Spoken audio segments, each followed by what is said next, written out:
تین ایسی نصیحتیں جو اگر کوئی انسان اپنی زندگی میں اپنے پلو سے باندھ لے تو وہ اپنی زندگی کو بہت ساری مشکلات سے بچا سکتا ہے، وہ اپنی زندگی کی بہت ساری مشکلیں آسان بنا سکتا ہے۔ اور یہ نصیحتیں ایک چڑیا نے ایک انسان کو کی۔ ایک شکاری نے بہت محنت کے بعد ایک ایسی قیمتی اور نایاب چڑیا کو پکڑا کہ جو بہت ہی قیمتی تھی۔ اس چڑیا نے شکاری کے ہاتھ میں آ کر شکاری سے کہا کہ اے شکاری، اے زیرک انسان، ایک چھوٹی سی چڑیا کو کھا کر تیرا کیا فائدہ ہونے والا ہے؟ تو جہاں گائے، بکری، بھینس، اونٹ وغیرہ تک کھا کر ڈکار نہیں ماری تو ایک چٹانک بھر چڑیا کو کھا کر تیرا کتنا کوئی فائدہ ہو سکتا ہے؟ اسی لیے تو اپنے عقل کے ناخن لے، اپنے دانشمندی کا مظاہرہ کرتے ہوئے مجھے آزاد کر دے۔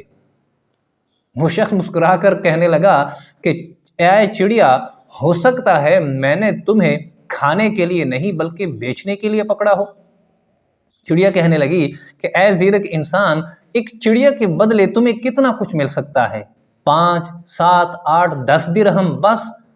لیکن اگر تو مجھے آزاد کر دے گا تو میں تمہیں 3 ایسی نصیحتیں کروں گی کہ تیری زندگی یکدم سے بدل جائے گی۔ پہلی نصیحت میں تیری کلائی کے اوپر تجھے کروں گی، اور دوسری نصیحت دیوار پر بیٹھ کر میں تمہیں کروں گی۔ دوسری نصیحت کو سن کر تیرا بہت سارا خون بڑھ جائے گا، اور تیسری نصیحت میں درخت کی اونچی شاخ پر بیٹھ کر تمہیں کروں گی۔ وہ انسان کچھ دیر سوچتا رہا اور پھر اس نے کہا کہ چلو ٹھیک ہے، میں تمہیں آزاد کر دیتا ہوں، تم مجھے 3 ایسی نصیحتیں کر دو کہ جس سے میری زندگی بدل جائے۔ چڑیا نے حسب وعدہ آزاد ہوتے ہی اس کی کلائی پر بیٹھ کر پہلی نصیحت کی کہ ایسی کوئی بھی بات جو ناممکن ہو، جو کبھی ممکن ہی نہیں ہو، اس کے بارے میں تجھے جتنا مرضی عقل مند بندہ مشورہ دے،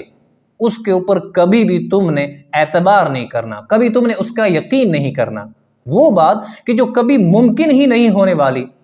تم اس کے لیے کسی کا بھی مشورہ قبول نہیں کرو گے۔ چڑیا اڑ کر دیوار کی منڈھیر پر بیٹھی۔ دوسری نصیحت، چڑیا نے کہا کہ جو مصیبت آ کر گزر جائے اس پر کبھی بھی تم نے اپنے آپ کو ملامت نہیں کرنا، اس کو یاد کر کے اس کے اوپر پریشان نہیں ہونا کہ یہ کیا ہو گیا، یہ کیسی مصیبت مجھ پر آئی، میری تو زندگی ہی تباہ کر کے رکھ دی۔ مطلب کوئی بھی مصیبت آ کر گزر جائے تو گزرے ہوئے مصیبت کے اوپر اپنے آپ کو پریشان مت کرنا۔ دوسرا یہ کہ جو خوشی تیری زندگی میں آ کر لوٹ جائے تو اس کے بارے میں سوچ کر اپنے آپ کو جھوٹی تسلی کبھی مت دینا۔ یہ جو دوسری نصیحت تھی یہ اس شخص کے سر کے اوپر سے گزری۔ اس شخص نے کہا کہ ذرا اس دوسری نصیحت کو تفصیل سے مجھے سمجھا دو۔ چڑیا کہنے لگی کہ اے بے وقوف انسان، تو نے انتہائی بے وقوفی والا کام کر کے مجھے آزاد کر دیا ہے، کیونکہ میرے پوٹے میں ایک 10 درہم کا اتنا قیمتی موتی چھپا ہوا ہے کہ اگر تو اسے جا کر بیچ دیتا تو خود تو کیا تیری نسلیں تک جو ہے وہ کئی سالوں تک بیٹھ کر آرام سے زندگی بسر کر سکتی تھی۔ وہ شخص ہاتھ ملتا ہوا رہ گیا کہ ہائے، یہ میں نے کیا کر دیا؟ یہ چڑیا تو ہاتھ میں آ کر مجھے جنت کا لالچ دے کر چلی گئی۔ میں نے اتنا بڑا بے وقوفی والا کام کر دیا کہ میں نے اس قیمتی چڑیا کو آزاد کر دیا کہ اس کے پوٹے میں 10 درہم کا ایک بیش قیمتی موتی چھپا ہوا ہے، یہ اگر میں بیچ دیتا تو مالا مال ہو جاتا۔ چڑیا اڑ کر شاخ پر بیٹھی، اونچی شاخ پر بیٹھ کر کہنے لگی کہ اے بے وقوف انسان، تو نے میری نصیحتوں کو میرا خیال ہے غور سے نہیں سنا۔ وہ شخص کہنے لگا کہ تو مجھے بے وقوف بنا کر چلی گئی، ذرا تیسری نصیحت بھی تو سمجھا دو۔ تو اس چڑیا نے کہا کہ اے بے وقوف انسان، میں نے تمہیں کہا تھا کہ جو مصیبت تیری زندگی میں آ کر چلی جائے اس پر کبھی اپنے آپ کو ندامت والا مظاہرہ، اپنے آپ کو ندامت میں مت ڈالنا، لیکن اگر کوئی خوشی بھی تیری زندگی سے آ کر چلی جاتی ہے تو اس کے بارے میں فکر مند مت ہونا۔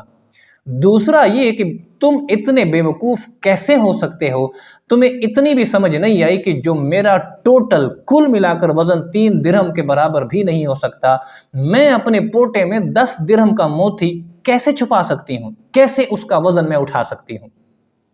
اس شخص نے اچانک سے رونا بند کر دیا اور حیرت میں پڑ گیا کہ یہ چڑیا تو مجھے کتنے بڑی نصیحت کر گئی ہے۔ تو اس کہانی سے ہمیں یہ سبق ملا ہے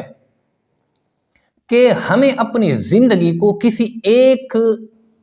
رخ کی طرف رکھ کر نہیں بیٹھ جانا چاہیے کہ چلو جی جو بھی آئے اس کو بس گزارتے جاؤ، دکھ ہے، مصیبت ہے یا جو بھی ہے۔ نہیں، اگر آپ کو لگتا ہے کہ آپ کے اس سمت میں بہت ساری مشکلیں آ رہی ہیں تو اس زندگی کو ایک دوسرا رخ دے دو، اپنی زندگی کو دوسری طرف موڑ دو۔ لیکن اگر آپ کو لگتا ہے کہ دوسری طرف بھی آپ کی زندگی میں کچھ مشکلات ہیں تو اس کو کسی اور رخ کی طرف موڑ دو۔ سب سے بڑی بات جو اس سبق سے ہمیں ملی کہ نہ تو اپنی زندگی کو کبھی کسی مصیبت کی وجہ سے مزید مصیبت میں ڈالو، نہ کسی ایک خوشی کو اپنی زندگی کے ماضی کا حصہ بنا کر اس کے اوپر بیٹھ کر روتے رہو کہ ہائے میرے ہاتھ سے خوشی چلی گئی، ہائے وہ کتنی اچھی خوشی تھی، بلکہ اپنی زندگی کو ایک نیا مقصد دو، ایک نئی خوشی تلاش کرنے کی کوشش کرو۔ تیسری بڑی نصیحت یہ کہ ایسی کوئی بھی بات جو ناممکن ہو اس کے بارے میں اگر آپ کو کوئی مشورہ دیتا ہے کہ یہ ایسا ہے تو ایسا ہے، ایک ایسی بات کہ جس کی کوئی صورت ہی نہیں بن سکتی کہ اس کے اوپر کوئی عمل کیا جا سکے اور اس کا کوئی نتیجہ نکلے، تو اس کے بارے میں کسی سے مشورہ لینے کی ضرورت نہیں ہے، بلکہ اس بات کو ہی ترک کر دینا چاہیے۔ تیسرا یہ کہ وہ فائدہ، چوتھا وہ فائدہ کہ جو تمہیں سامنے نظر آ رہا ہے اس فائدے کو کبھی اس فائدے کے لیے قربان مت کرنا کہ جو تمہیں کل پرسوں یا ہفتے بعد ملنے والا ہے۔ وہ فائدہ جو تجھے وعدوں کے بعد ملنے والا ہے اور اس کے بعد تمہیں منتیں کرنی پڑیں گی اور وہ فائدہ تجھے حاصل ہوگا، آج جو تجھے تھوڑا سا فائدہ مل رہا ہے اسے حاصل کر لو، اس کے اوپر بیوقوفی مت کرنا، بلکہ اس کو حاصل کر کے کل نئے فائدے کے بارے میں سوچنا۔ تو یہ ہماری زندگی کے کچھ اصول ہونے چاہیے کہ اگر ہم نے ایک اچھی اور پرسکون زندگی گزارنی ہے تو ہم نے بہت سارے کاموں کو نظر انداز کرنا ہوگا، اپنی ایک زندگی کو ایسی سمت دینی ہوگی کہ جس سمت میں جا کر ہم کبھی کسی مشکل کا سامنا نہ کریں، اور بالفرض اگر مشکل آتی بھی ہے تو اس کو پس پشت ڈال کر اپنی زندگی کو آگے بڑھاتے جائیں، اپنی زندگی کو ایک اچھا رخ دیں، ایسا رخ کہ جس رخ میں نہ آپ سے آپ کا رب راضی ہو اور نہ آپ کی آخرت تباہ ہو۔ اللہ تبارک و تعالی ہمیں عمل کی توفیق عطا فرمائے، آمین۔